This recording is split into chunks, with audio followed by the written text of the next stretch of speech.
native, born and raised in Greensboro, to two wonderful parents. I have two younger sisters that still live in North Carolina. I have lived in North Carolina all my life. Growing up in the 60s, or 50s and 60s, my mother was a homemaker. My dad was a retail route manager at Pet Dairy. Now, those of you that are born after 1970 have no idea what a milkman is. But my dad was in charge of a fleet of home delivery milkmen. And I would help him out sometimes during the summer when I was on vacation, when he had to take on a route for one of his men that was on vacation or was sick. And a typical day of a milkman was to start at around 4 o'clock in the morning, and they usually finished their route around 9. Now, Dad used to let me take the milk up to the house and deliver it. And one of the services was if you paid a few cents more on the bottle, you got your milk put in your refrigerator in the kitchen. And for a 14-year-old boy, there are a lot of amazing things that you see in someone's kitchen at 6 o'clock in the morning. I'll tell you that right now. Well, that's for another program. Just use your imagination right now. That's right. So I graduated from Grimsley High School in 1968. I went to Mitchell Junior College in Statesville, North Carolina, and that's where I met my future bride, Susan Manus. Transferred to NC State in 1970, got married in 1971, and graduated from State in 1972 from the School of Forestry with a degree in Natural Resource Conservation. Now, Natural Resource Conservation is one of those degrees that you have to be very creative to find a job once you get out of college. And so fortunately, I had taken quite a few horticulture classes when I was going to State. And so I was able to take on work at different nurseries and garden centers. And Susan was wanting to go back to school to get her degree. We were only going to stay in the Raleigh area for just a short time. But she got a very nice job with NC State after she graduated, and ended up staying in that position for over 30 years. So in 1976, had an opportunity, thanks to my parents again, to purchase a little over 3 acres of property just outside of downtown Cary on West Chatham Street, which had a small frame house and a small pond on it, which was perfect for irrigation. And so we developed the Cary Garden Center.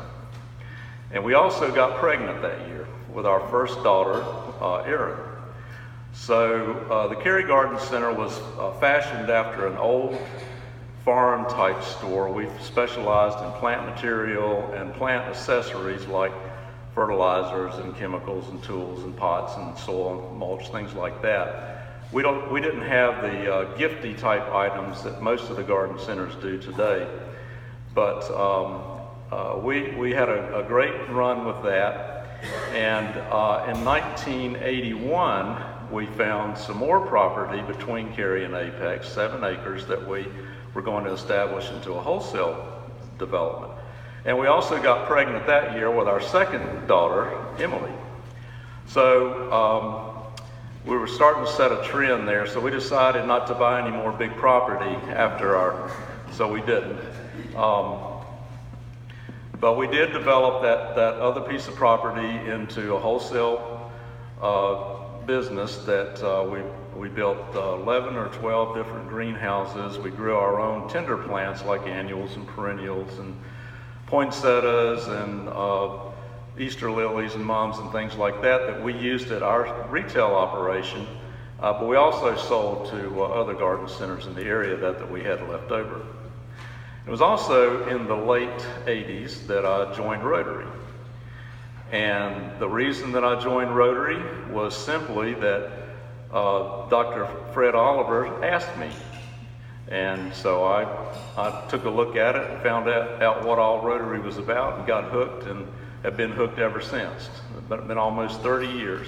But I will say that I continually learn about Rotary even today, what good it does in the world. So, let's see.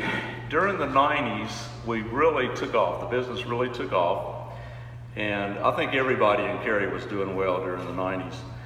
So well that everybody else in the world seemed like they wanted to build and have their business in Raleigh. So in order for us to continue to develop like we wanted to, we were going to have to increase or improve the property, which is something we had not done for over 20 years. We hadn't put any money into the structures on the property.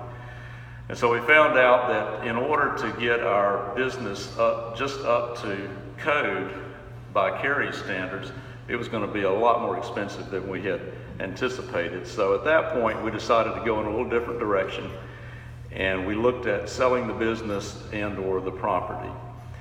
At one point in our career, we had employed over 20 part-time and full-time employees. So the biggest problem first was to take care of the employees that were at hand. And so basically the ones that had left the business for other opportunities, we didn't really replace their employment. And eventually it took over 8 years, but we finally got to the point where we had a good offer on the property and we did sell the properties. Since then, I had been working as a kind of a part-time landscape designer and a landscape consultant.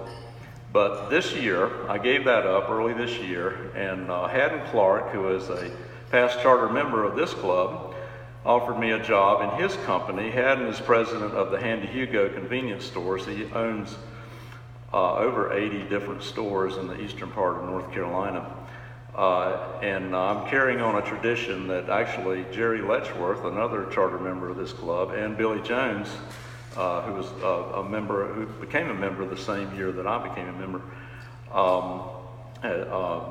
I've taken that mantle on, and I've really enjoyed it since I started back in February. Things that I'm passionate about, well, my 4 grandchildren. I have 3 granddaughters and 1 grandson, ages 1 to 10.